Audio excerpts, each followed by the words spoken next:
Ya, pues estamos de vuelta y vamos a conversar a esta hora con el senador socialista por la región del Biobío. Integra además la Comisión de Trabajo y Previsión Social, Gastón Saavedra. Senador, ¿cómo le va? Muy buenos días. Muy buenos días, un gusto poder conversar contigo, Mirna, muy amable. Senador, muchas gracias.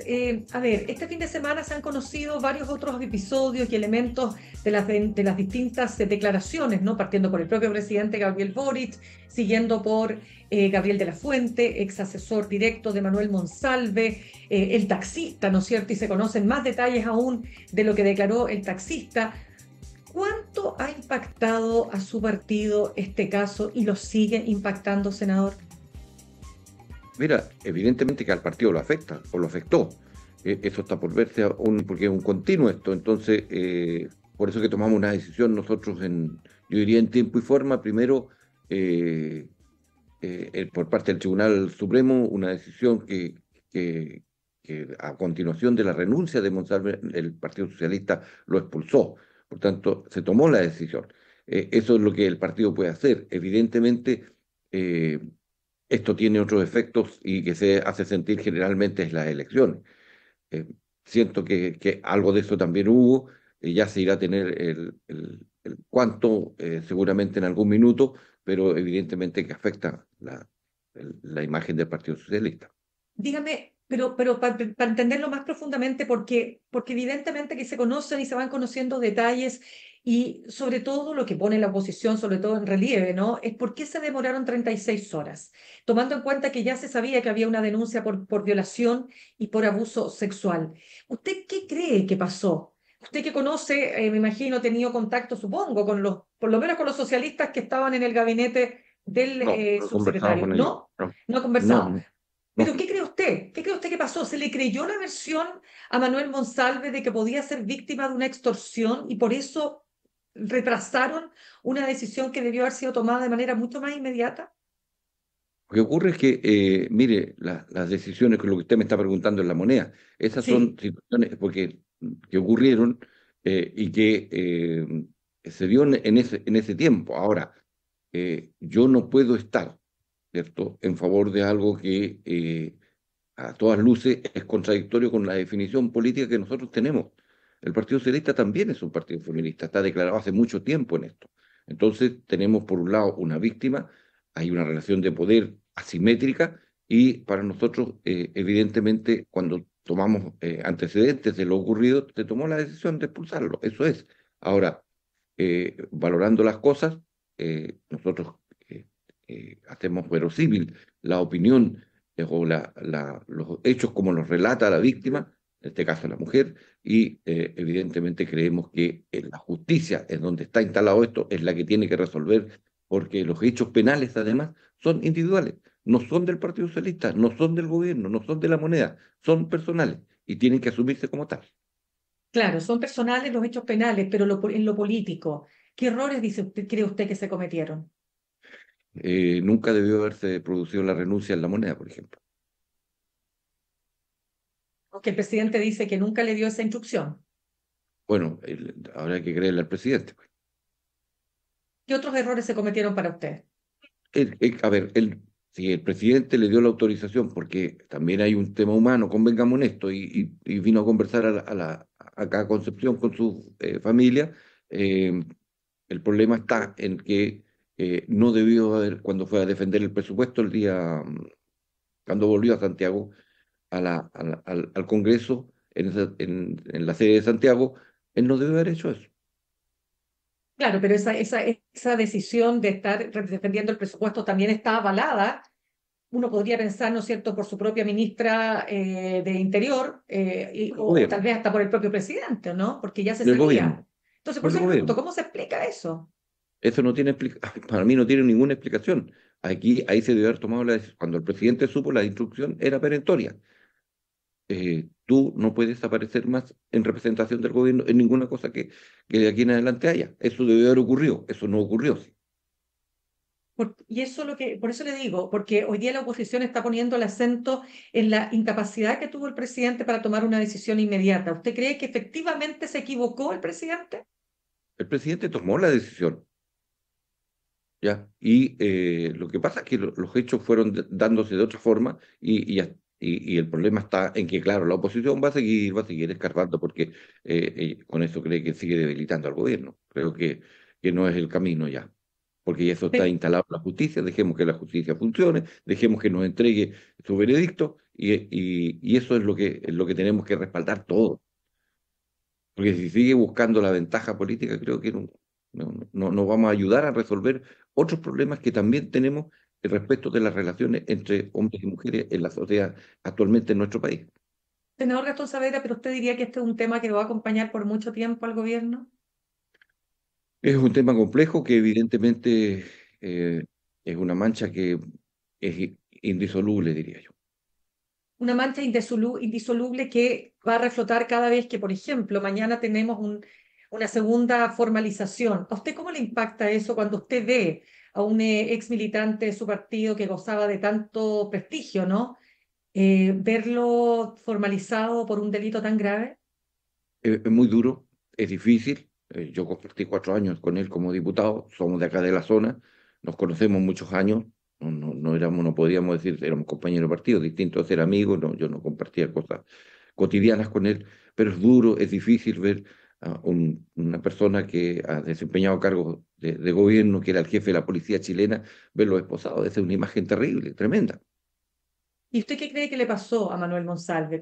Más allá si usted no era amigo de él, pero usted lo conocía, usted sabía, conocía parte de su trayectoria política. ¿Qué cree que le ocurrió?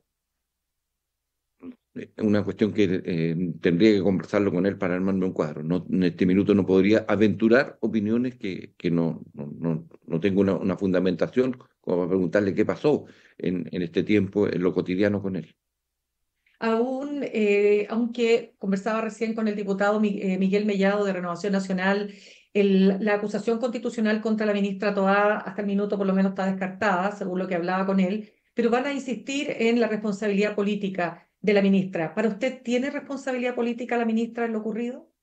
Lo que pasa es que la oposición mezcla todo, porque el diputado Mellado y otros, y todos, van a buscar responsabilizar políticamente para sacar las ventajas, porque estamos en una etapa electoral ya. Entonces, si usted hace el análisis de los diarios del fin de semana, evidentemente la que mejor aspectada está es Carolina Toa, entonces hay que volcar todos los esfuerzos para destrozarla. Eso es lo que está haciendo la derecha, no está haciendo otra cosa. Vamos a, senador Saavedra, vamos a lo que va a pasar este próximo bueno, este fin de semana, ¿no? Con Este las, fin. claro, con el balotaje de las gobernaciones. Partiendo por el Bío Bío, ¿cómo ve la disputa? Porque va a estar dura, ¿no? Está difícil. Ya. ¿Cómo ve Está usted lo que compleja, pueda está ocurrir? difícil. Primero porque nuestro candidato salió segundo. Partimos desde allí. Partimos Claro. entre ambos, hay una diferencia de 50.000 votos. Entre medio está republicano, el candidato republicano que salió tercero prácticamente a nada, que son otros 170.000. Pudiera uno considerar los 90.000 votos del partido que apoya a Javier Sandoval. Son 90.000, pero también está el voto de los evangélicos, que son de derecha. El voto de Ana María Aranea, que va por demócrata, otro partido de derecha. ¿Te das cuenta? Entonces, desde el punto de vista de las matemáticas electorales, no es muy halagüeño el próximo fin de semana acá, pero hay que dar batalla hasta el final y en eso estamos. Sería parte de aquello, como se señalaba, ¿no es cierto?, que se equivocó el oficialismo al llevar a Alejandro Navarro como candidato. Bueno, esto ya, ya es hacer leña del árbol caído, ya está, es el candidato nuestro y hay que asumir también con autocrítica todo esto. No fuimos capaces de, a lo mejor, ¿por qué no efectuar una primaria para seleccionar el candidato? Pero eso era mucho tiempo atrás. Hoy día es nuestro candidato y hay que hacer campaña por él. Vamos a la región Todo, y metropolitana, ahí, como... perdóname que me Sí, entienda, y sí, ahí sí. yo noto un punto de debilidad. Creo que no todos estamos en el barco. ¿En qué sentido lo dice? Porque no veo a todo el mundo haciendo campaña, ¿no? Pero por Navarro, dice usted. Así es. Porque no concita apoyo, transversal, La quiero decir. explicación la explicación la tienen que dar los que no hacen campaña. ¿Y quiénes no hacen campaña, según usted? Bueno, uno observa ciertas figuras de acá de la región que pudieran estar más apegadas a esta campaña porque se está definiendo muchas cosas. Entonces, pero en eso estamos. Entonces, a este tiene que ser una enseñanza porque este no va a ser el último gobernador que vamos a elegir. Vienen elecciones de parlamentarios, de diputados acá en la región, y por lo tanto tenemos que ser mucho más eh, claros respecto de, por ejemplo, consolidar la unidad de lo que es el actual oficialismo. Claro, Pero que eso algunos, no claro. solo se verbaliza, sino que en la acción también tiene que verse. Claro, lo que pasa es que muchos dicen que cuando se tomó la decisión de que fuera Alejandro Navarro, esto fue antes de que Nicolás Maduro, a quien él ha defendido en reiteradas ocasiones, decidiera desconocer la elección. ¿Usted diría que eso fue fundamentalmente No, lo que le sí. pudo haber generado No, mire, este segundo lugar? el desconocimiento de Maduro respecto de su elección fue mucho antes que Navarro fuera designado candidato. Sí, Navarro fue designado candidato ahora cuando hace un par de meses, y lo de Maduro fue antes. Y tiene que ver Ya. con otra historia más larga que Alejandro representa. Él ha sido consecuente y coherente. Yo no estoy de acuerdo con la defensa que él ha hecho a ultranzas de las políticas de Maduro y del socialismo Maduro. Yo tengo mi diferencia ahí en eso. ¿Ah? Pero la determinación de su candidatura fue al final, cuando ya no teníamos espacio para elegir un candidato acá en la región, fue determinado que él fuera por parte de la Federación Regionalista Verde. Claro. Y eso estará por verse entonces cuánto va a pesar o no eso en en este balotaje. Eso ya yo creo que esa pérdida está hecha y ahora hay que ver cuánto se puede subir, como estamos enfrentando en este balotaje, respecto de Alejandro Navarro. O sea, las paradojas de la vida. Fíjate que en Arauco, en la provincia ¿Ya? de Arauco, Alejandro Navarro sacó 21.000 votos, sacó algo de 1.000 votos más que Yacaman. En Los Ángeles también sacó un 1.000 y algo más votos que Yacaman y en ambas ganó el republicano, ¿ya? Pero en la provincia de Concepción, donde está el grueso de los votos, ahí es donde está la diferencia y tenemos que dedicarnos con todo lo que estamos haciendo para, ojalá, volcar esta elección. Claro, pero a jugar por su tono, yo diría que usted lo ve como medio perdido, ¿no? Es complicado porque, ya le dije, partimos 50.000 votos abajo entre ambos. ¿Cómo de Santiago, senador Gastón Saavedra? Tengo confianza que Claudio Orrego va a repetir, va a ganar, y lo mismo va a pasar en Valparaíso. Va a ganar Mondaca. La definición que ha hecho la oposición de hacer particularmente de Santiago un plebiscito al gobierno, ¿cómo lo ve como estrategia política? Un error. Un error ¿Por qué? porque se está votando por una región. Y además, creo que si se quiere polarizar lo que está haciendo la derecha ahí para tratar de sacar mayores réditos respecto de un candidato eh, de los medios de comunicación, no digo de los medios de los dueños, sino que él pulula en ese ambiente farandulesco, que es lo que él representa, es un error, porque aquí lo que está en juego es qué vamos a hacer para Santiago, y la gente tiene que percibirlo así.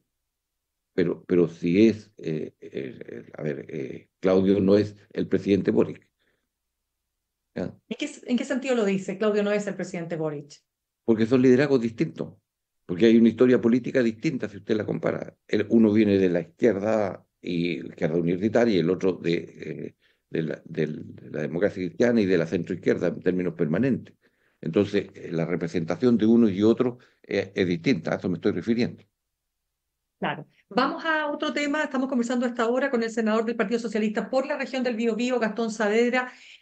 Senador, después de todo lo que vimos en la Cámara de Diputadas y Diputados, ¿no es cierto?, con respecto a la tramitación del presupuesto para 2025 y lo que ha pasado, por ejemplo, con los SLEP en términos de rechazar el financiamiento, ¿qué va a pasar en el Senado? Hay, algunos dicen, ahí se arregla todo. ¿Se arregla todo realmente? Parece un ungüento el Senado, sirve para todo. Claro, Pero, exacto. A ver. pero mire, esto viene, es lamentable la situación que está pasando en el país o en el Congreso, porque se aprueban leyes que, por ejemplo, el fraccionamiento de la ley de pesca, lo que se aprobó es inconstitucional. Y pasó, no, el Senado lo arreglan. El problema es cómo lo arreglamos después, y después vuelve a un tercer trámite nuevamente a la Cámara de Diputados. Entonces creo que darse esos gustos políticos no son muy convenientes para el país. Todos sabemos que el ELEP es una ley y hay que seguirla financiando. Entonces, dejarlo sin recursos para que después, entonces, en el Senado se negocie cuántos recursos más, cuántos recursos menos se ponen. Lo concreto es que tenemos que constituir alrededor de 5 o 7 ELEP más y eso, para eso se necesitan los recursos. Todo el mundo dice, oiga, ¿sabes que la educación pública está pasando por el peor momento? Bueno, y cuando tienes que aprobar los recursos, te los niegas. ¿Entiendes? Entonces, eso es una inconsecuencia, un accionar, a mi entender, incoherente desde el punto de vista político por parte de los diputados. Creo que eso es inaceptable. Entonces, dicho eso, nosotros tenemos que tener, ojalá, la mayor amplitud posible. Ayer leía al presidente del Senado que no podemos dejar sin recursos a los ELEP, y eso lo sabemos todos. Ahora, hay que seguir entonces en el proceso de mejoramiento continuo de la educación pública, y para eso está el trabajo, ¿cierto?, de las comisiones respectivas, para vincularlo y trabajar en términos eh, coherentes con el ministerio y a ir supliendo todas las mejoras que aún están pendientes para que los ELEP tengan los réditos que se esperan. Pero negarle los recursos creo que es una inconsistencia legislativa gigantesca por parte de los parlamentarios. Pero nos tendríamos que acostumbrar a esto porque, a ver, tenemos un Instituto Nacional de Derechos Humanos al cual se le aprobó 1 peso, Claro, por ejemplo. ya le aprobaron 1 peso, por lo tanto nosotros vamos a tener que también allí dejarle más plata porque seguramente, mira, los recursos se tienen que disponer, pero el debate tiene que ser otro. Es cómo mejoramos el Instituto de Derechos Humanos, porque el cuestionamiento no es, a mi entender, hacia los derechos humanos, sino que a quienes lo dirigen, a quienes lo gestionan. Pero eso es otra cosa. Y por lo tanto allí entonces tenemos que sentarnos seguramente va a haber un acuerdo para que la dirección del instituto pase por nuevamente una reorganización y llegar a lo mejor hasta un nombramiento distinto. Pero no podemos tirar por la borda un elemento como un instituto que permite que en la sociedad estén garantizados los derechos humanos para todas las personas. Eso no corresponde. Bien, senador, se nos va acabando el tiempo, ya nos queda solamente lo último que quiero preguntarle respecto precisamente de este recorte que tuvo que hacer el ministro Marcel, porque el ministro Marcel tuvo que bajar, ¿no es cierto?, sus expectativas para el próximo año en términos del gasto que se va a generar, recortando más de 612 millones de dólares, ¿no es cierto?, para viabilizar, quiero decir, el proyecto el presupuesto 2025. ¿Esto va a tener algún impacto, diría usted, en cuestiones esenciales para la ciudadanía en materia de educación, aunque se ha dicho lo contrario, pero va a tener algún impacto? ¿Va a tocar en alguna parte ese recorte que se pueda sentir en la gente, en la población? Ese es el riesgo que hay, pero creo que el ministro ha tenido la capacidad suficiente como para efectivamente escuchar, entendiendo que hay un problema antes de carácter estructural, antes de la elaboración del presupuesto, en donde estuvo la incapacidad de ponernos de acuerdo para tener una mejor y mayor recaudación. Si la apuesta es que se recaudaba más y si que tuvo que llegarse a un pacto de carácter tributario de hacer una ley para cumplir con la ley, que es la extracción y la ilusión. ¿Ya? Pero no hubo capacidad, porque la derecha se negó sistemáticamente a tener un acuerdo de carácter tributario que permitiera que el país mejorara, a Claro, lo que pesar pasa es que, de la economía. claro, Y sí, ahí es que estuvo el problema. exacto, Entonces, pero es que la hay que derecha lo que mencionarlo. sostiene es que si el país no está creciendo, digamos, de manera importante, ¿cómo se va a recaudar más? Entonces, aumentar impuestos es, Bueno, digamos, es pero hay que ponerse, contradictorio con... sí, Claro, es que si hay no que crece el ponerse, país, menos se recauda.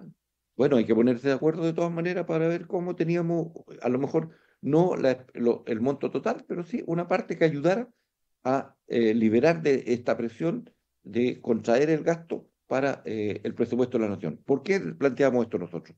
Porque nuestra disposición es a aprobar el presupuesto de vivienda. ¿Por qué lo queremos seguir haciendo? Porque hay un desafío de 270.000 viviendas que tiene que construir el presidente en su periodo. Y porque tenemos una crisis habitacional. Y porque aumentaron los campamentos. Mira lo que pasa en la Florida hace poquitos días. Ese es lo que ocurre en todo el país. Entonces, un punto. Segundo, se nos discute, oye, o se nos trata de pasar la cuenta, sigamos con el tema de salud.